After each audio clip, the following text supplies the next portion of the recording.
Hello guys, welcome to Jeet medico. So guys, आज इस video में हम बात करने वाले हैं latest update regarding MBBS in Serbia. अभी सर्बिया में जो चेंजमेंट आई है एमबीबीएस में, क्योंकि बहुत सारे स्कैम भी चल रहे हैं एमबीबीएस सर्बिया के नाम पे, और फिर इसकी कुछ यूनिवर्सिटीज़ की फीस बढ़ गई है, और किस कॉलेज में कितने सीट्स बची हैं, और किस यूनिवर्सिटीज़ की कितनी फीस है, और एडमिशन प्रोसेस का लेटेस्ट अपडेट क्या है, सारा चीज़ एक करके इस वीडियो में बात करेंगे। सो फर्स्ट गाइस, पहले मैं स्टार्ट करता हूँ कि study pattern of Serbia. Study pattern of Serbia जो है गाइस, कि सर्बिया पूरी तरीके से यूरोपियन का स्टडी पैटर्न फॉलो करती है, जो यूरोपियन यूनिवर्सिटीज में चलती है जिस तरह study pattern, same to same, क्योंकि वहाँ भी क्रेडिट सिस्टम है, यहाँ पे भी क्रेडिट सिस्टम है। और उसके बाद यहाँ का जो एग्जाम पैटर्न है, एग्जाम पैटर्न मैं बता देना चाहता हूँ उन सभी बच्चों को कि आप बहुत सारे यूनिवर्सिटीज होते होंगे कि एजेंट बताते होंगे कि आप जाओगे वहाँ पे सीधा पास हो जाओगे, बट आप सर्बिया अगर चूज कर रहे हो तो दो चीज का आपको ध्यान रखना होगा। पहला क्या कि आपको बजट देखना होगा कि आपका बजट अच्छा है तभी आप सर्बिया चूज करो, और दूसरी क्या कि आपको यूनिवर्सिटीज में पढ़ना पड़ेगा। यूनिवर्सिटीज में अगर आप नहीं पढ़ाई करोगे तो सेमेस्टर एग्जाम फेल हो जाओगे। जैसे बहुत सारे यूनिवर्सिटीज है रशिया में, आपका कजाकिस्तान, किर्गिस्तान, क्या है कि कॉलेज जाओ नहीं जाओ आप ये सेमेस्टर फेल भी कर जाते हो तो फिर भी आपको प्रोफेसर पास कर देंगे, एजेंट पास करवा देंगे। बट यहाँ सर्बिया में ऐसा नहीं है। सर्बिया में बहुत क्या एजेंट आपको बोल देंगे कि चले जाओ वहाँ पे, आपको कुछ नहीं होगा, मैं पास करवा दूंगा, तो ये फेक है गाइज। आप सर्बिया आ रहे हो तो सर्बिया में आपको पढ़ना पड़ेगा, और फर्स्ट थिंग है कि पढ़ना पड़ेगा। सेकेंड थिंग है कि आपकी बजट अच्छी रहनी चाहिए, क्योंकि यहाँ पे मिनिमम बजट आपको 50 to 60 lakhs मिनिमम बजट चाहिए ही, तभी आप आ सकते हो। तो स्टडी पैटर्न यहाँ पूरा यूरोपियन कल्चर के अकॉर्डिंग फॉलो करते हैं, और यहाँ पे यूनिवर्सिटीज में बिल्कुल भी अभी करप्शन नहीं चलती है। क्योंकि मैं ये भी खास करके बता देना चाहता हूँ कि जैसे क्रागेवास यूनिवर्सिटी में अभी यहाँ पे बहुत सारे जूनियर्स फेल हो गए थे, क्योंकि वो लोग सोचे क्या कि उनके एजेंट्स बता दिए थे क्या कि वहाँ पे जाओ, मैं देख लूंगा, मैं संभाल लूंगा, मैं तो वहाँ का वाइस डीन हूँ, मैं वहाँ का रिप्रेजेंटेटिव हूँ, मैं देख लूंगा, मेरा पूरा कॉन्टैक्ट्स बने हैं। तो गाइज ये सब चक्कर में, किसी के चक्कर में नहीं फंसना। अगर आप नहीं पढ़ने में अच्छा लगता है, आपको बस डिग्री लेना है, तो आप कजाकिस्तान, किर्गिस्तान से ले सकते हो, सर्बिया से मत ले आना। क्योंकि सर्बिया में आप आओगे तो एक तो सबसे ज्यादा हाई यूनिवर्सिटी फीस यहीं पे ली जाती है सर्बिया में ही। यूनिवर्सिटी फीस बहुत महंगा है, लिविंग कॉस्ट भी महंगा है, और तीसरा क्या कि आपको नहीं पढ़ोगे तो आपका पैसा पूरी तरह से बर्बाद हो जाएगा, कोई आपको पास करवा नहीं सकता है, चाहे वो एजेंट हो, चाहे कुछ भी कितना बड़ा तोफ हो, 30 मार्क खान हो, वो आपको पास नहीं करवा सकता। सो स्टडी पैटर्न यहाँ की बहुत अच्छी है। इसी वजह से यहाँ की यूनिवर्सिटीज की बहुत सारी सीटें ऑलमोस्ट फुल हो चुकी है।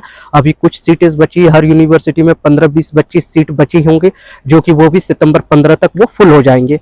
तो ये चीजें आपको ध्यान रखना होगा। फिर उसके बाद एडमिशन प्रोसेस में बता देना चाहते हैं कि स्कैम क्या हो रहा है। एडमिशन प्रोसेस में क्या हो रहा है, बहुत सारे एजेंट्स बोल रहे हैं कि मेरे अकाउंट में ही यूनिवर्सिटी फीस जमा कर दो, तो वो चीज बिल्कुल भी भूल से ना करें, क्योंकि ये बहुत ही बड़ा चीज मैं बता रहा हूँ कि यही एक स्कैम होने का जरिया रहता है। कि बोलते हैं कि मेरे यूनिवर्सिटी फीस जमा करना, आप मेरे अकाउंट में करवा दो, फिर क्या होता है एजेंट भाग जाते हैं, तो फिर आप उसको कहाँ ढूंढते फिरोगे। क्योंकि अभी सारे दिल्ली में हर जगह आपको नई नई ऑफिस मिलेंगे, एकदम ऑफिस बहुत आलिशान बना के रखते हैं, और फिर वही यूनिवर्सिटी फीस वगैरह लेने के बाद भाग जाते हैं, फिर उसके बाद ऑफिस बंद कर देते, क्योंकि इनका सीजन, ये सीजन वाला धंधा है। क्योंकि अभी जैसे नीट एग्जाम खत्म हुआ तो ये लोग ऑफिस लगा के सेटअप लगा के बैठ जाते हैं, फिर अभी एडमिशन का टाइम खत्म हो जाएगा 1-2 मंथ के बाद, फिर ये लोग ऑफिस बंद करके भाग जाएंगे। तो ये स्कैम से बचना। फिर एडमिशन प्रोसेस क्या, एडमिशन प्रोसेस क्या है गाइस, सिंपल एंड ईजी भी है। डायरेक्टली आप मेरे को मैसेज कर सकते हो व्हाट्सएप पे, आपका रजिस्ट्रेशन करवा देंगे। फर्स्ट थिंग रजिस्ट्रेशन होता है। रजिस्ट्रेशन के लिए क्या क्या डॉक्यूमेंट चाहिए, रजिस्ट्रेशन के लिए पहला डॉक्यूमेंट आपका पासपोर्ट चाहिए, अगर पासपोर्ट नहीं है तो आधार कार्ड से हो जाएगा, और 12th की मार्कशीट चाहिए। ओरिजिनल मार्कशीट नहीं चाहिए, आपके पास प्रिंटेड भी है, जेरोक्स भी है, तो आप डायरेक्टली फोटो सेंड करोगे दो चीज का, तो आपका रजिस्ट्रेशन हो जाएगा। रजिस्ट्रेशन होने के बाद आपको 15 से 20 दिन के बाद आपका एंट्रेंस एग्जाम होगा। एंट्रेंस एग्जाम ऑनलाइन होगा, कंप्यूटर बेस्ड क्वेश्चन होगा, आपको एक सिलेबस आती है, वो सिलेबस दे दिया जाएगा, आप एमसीक्यूज को रट के फिर उसके बाद एग्जाम पास कर सकते हैं। एग्जाम कोई टफ नहीं होता है, एग्जाम पास कर सकते हैं। फिर एग्जाम पास करने के बाद आपका इंटरव्यू होगा। इंटरव्यू कैसा होगा, इंटरव्यू में ये पूछा जाता है कि आपको इंग्लिश आता है क्या नहीं, ये बेसिकली वो लोग चेक करना चाहते हैं, क्योंकि आप दूसरा कंट्री जा रहे हो तो मीडियम ऑफ कम्युनिकेशन एक ही लैंग्वेज होता है जो इंग्लिश होता है, कि जिसको इंग्लिश में आप सर्वाइव कर सकते हो क्या नहीं। क्योंकि बेसिकली क्या होता है, एम्बेसी वाले इंटरव्यू नहीं लेते हैं, तो इसी वजह से जब एम्बेसी वाले इंटरव्यू नहीं लेते हैं तो इसी रीजन से ये यूनिवर्सिटी को ही कह देते हैं कि मैं वीजा तो दे दूंगा आपके नाम से, लेकिन आप ही इंटरव्यू इनका कर लिया करो। तो इसी वजह से आप कोई अच्छी कंट्री जाओगे, जैसे कनाडा हो गया, जर्मनी हो गया, तो एम्बेसी वाले भी इंटरव्यू लेते हैं, यूएसए वगैरह जाओगे तो। लेकिन यहाँ पे क्या है क्या कि आपको एम्बेसी इंटरव्यू नहीं लेगी, डायरेक्टली यूनिवर्सिटी वाले इंटरव्यू ले लेंगे, तो उसी के अकॉर्डिंग आपको वीजा मिल जाता है जल्दी। गाइस अब मैं यूनिवर्सिटीज की फीस बात कर लेता हूँ, किस यूनिवर्सिटीज की फीस बढ़ी है, किस यूनिवर्सिटी की फीस नहीं बढ़ी है। सबसे पहले मैं बेलग्रेड से स्टार्ट करता हूँ, जो कैपिटल ऑफ सर्बिया है। सर्बिया का जो कैपिटल है बेलग्रेड, बेलग्रेड का जो यूनिवर्सिटी फीस है पर एनम एक साल का 8,000 यूरो आपको देना पड़ेगा। 8,000 यूरो पर एनम है, और जिसको आप इंस्टॉलमेंट में करके जमा कर सकते हो 6-6 महीना पे। फर्स्ट सेमेस्टर में आप 4,000 जमा कर सकते हो, सेकंड सेमेस्टर में 4,000 जमा कर सकते हो, जो कि आपको यूनिवर्सिटी के अकाउंट में ही करना है। चाहे कुछ भी प्रॉब्लम आ जाए, आप यूनिवर्सिटी से लीव ले लो, या यूनिवर्सिटी को आप बोल दो कि मेरे को टाइम चाहिए, आपको यूनिवर्सिटी टाइम दे देगी। बट कुछ भी प्रॉब्लम आए, लेकिन आप कोशिश करो कि यूनिवर्सिटी के अकाउंट में ही, किसी और के अकाउंट में मत जमा करना। चाहे भूल से भी कितना भी आपका भरोसेमंद लायक आदमी हो, इवन मैं भी बोलूँ तो मेरे भी अकाउंट में नहीं करना, आप यूनिवर्सिटी के अकाउंट में ही फीस जमा करना, फर्स्ट थिंग। और अब मैं बात करूंगा यूनिवर्सिटी ऑफ नोवी साद, जो उधर से बेलग्रेड से होते हुए आता है। मैं उसी तरह से सिटी कवर कर रहा हूँ। तो पहले बेलग्रेड के बारे में बता दिया, फिर यूनिवर्सिटी ऑफ नोवी साद के बारे में बता देता हूँ। University of Novi Sad 7,000 euro university fees है। और फिर जो यूनिवर्सिटी ऑफ नीस है, यूनिवर्सिटी ऑफ नीस की 6,000 यूरो यूनिवर्सिटी फीस है। बस इस साल बढ़ी है फीस, तो सिर्फ क्रागुएवास यूनिवर्सिटी की बढ़ी है, जो मेरे पीछे बिल्डिंग देख रहे हो, इसी यूनिवर्सिटी की फीस बढ़ी है। इसके पहले 5,000 यूरो यूनिवर्सिटी फीस थी पर एनम, अब हो गई 6,000। अब 6,000 भी अगर आपको जमा करने में एक साथ ज्यादा भारी लगता है, तो आप ये कर सकते हो कि 2 इंस्टॉलमेंट में जमा कर सकते हो। 3,000 पहले जमा करो, फिर 3,000 सेकंड सेमेस्टर में कर देना। सेमेस्टर वाइज फीस जमा करना, कोई दिक्कत नहीं है, कोई परेशानी नहीं आएगी। अगर यूनिवर्सिटी मेल भी करे आपको कि नहीं मान रहे, तो आप मेरे को मैसेज करना, मैं आपका काम करवा दूंगा। ये फीस जो जमा करने की होती है, क्योंकि एक साथ पेरेंट्स को भी देने में थोड़ा सा लगता है, क्योंकि आपको भी पता है कि हर मिडिल क्लास से लोग आते हैं यहाँ पे एमबीबीएस करने के लिए, तो वो लोग चाहते हैं क्या कि ये सेमेस्टर वाइज जमा करे, तो वो ज्यादा अच्छा रहता है, क्योंकि जो पैसा है तो वो घर में भी यूटिलाइज हो जाए। सो गाइज, अब मैं बात करूंगा एकोमोडेशन और फूडिंग की। क्या हॉस्टल की क्या प्राइस पड़ेगी, या फ्लैट का क्या चार्जेस पड़ेगा, और पर मंथ खाने का क्या चार्जेस पड़ेगा। तो सबसे पहला गाइस कि अब हर सिटीज में मेस खुल चुकी है, चाहे आप बेलग्रेड में देखो, चाहे आप नोवी साद में देखो, हर जगह इंडियन रेस्टोरेंट खुल चुका है।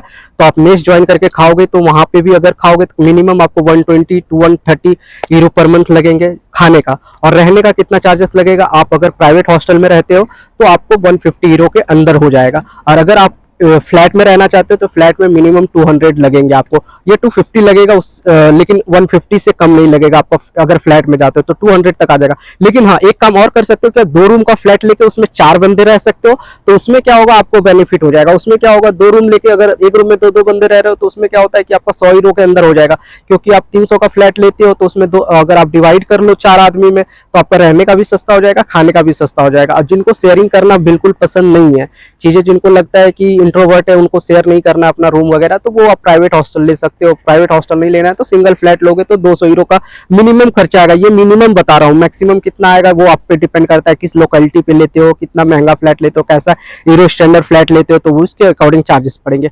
और जो खुद से कुकिंग करेंगे तो उनका क्या चार्जेस आएगा। गाइस देखो, अगर आप खुद से कुकिंग करोगे तो 200 यूरो लेके ही चलो। क्या होता है कि 200 यूरो आ ही जाएगा, मतलब आप अगर 200 यूरो क्या बता रहा हूँ कि आपको जिसमें कंजूसी करने की जरूरत नहीं पड़ेगी, जिसमें आप आराम से खाओगे पियोगे।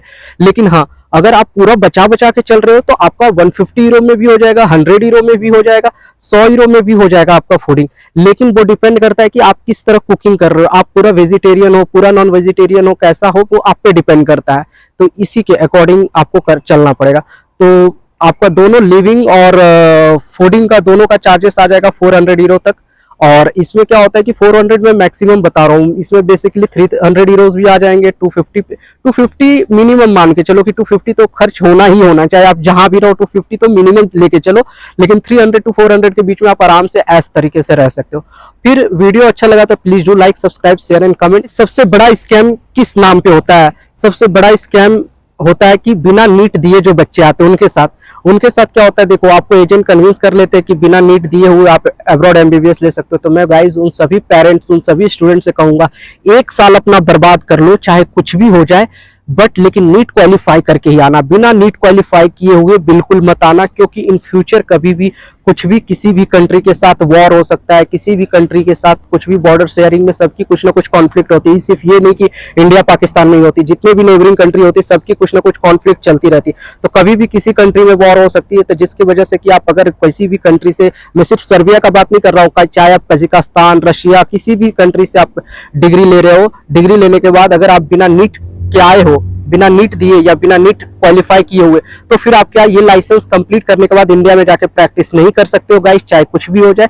तो इसके वजह से आप ये चीज ध्यान रखना कि आपका चाहे 1 साल चला जाए फालतू का, लेकिन आप नीट क्वालिफाई करके आना। बिना नीट क्वालिफाई का मत आना, वरना आपका जीवन बर्बाद हो जाएगा। क्योंकि मान लो कि आप चलो यही रहना है, आपको पूरा कंफर्म है कि आपको यूरोप ही सेटल होना है, बिना नीड दिए आ गए। लेकिन क्या हो गया, कंट्री में वॉर हो गया, आपको फिर वापस जाना पड़ा। तो क्योंकि जैसे अभी रिसेंटली स्टोरी में बता रहा हूँ, आज का जिस दिन वीडियो बना रहा हूँ अभी शाम में और दोपहर में ये मेरे पास न्यूज आई थी, और ये न्यूज आप चेक कर लेना, मैं क्लिप भी लगा दूंगा कि ऑस्ट्रेलिया में अभी प्रोटेस्ट चल रहा है। वहाँ पे इंडियंस और जो ब्लैक है सभी को, नाइजीरियंस जो है और इंडियंस है, उस पे उसके लिए प्रोटेस्ट चल रहा है कि वो लोग हमारा जॉब खा रहे हैं। ऑस्ट्रेलियन का ये कहना है कि मेरा जॉब खा रहे हैं, इनको देश से बाहर निकालो। और उसमें एक वीडियो भी, क्लिप भी वायरल हुआ है कि पुलिस वहां पे थी प्रोटेक्ट करने के लिए, तो पुलिस को भी लत्तम जुत्ती कर रहे थे वो लोग।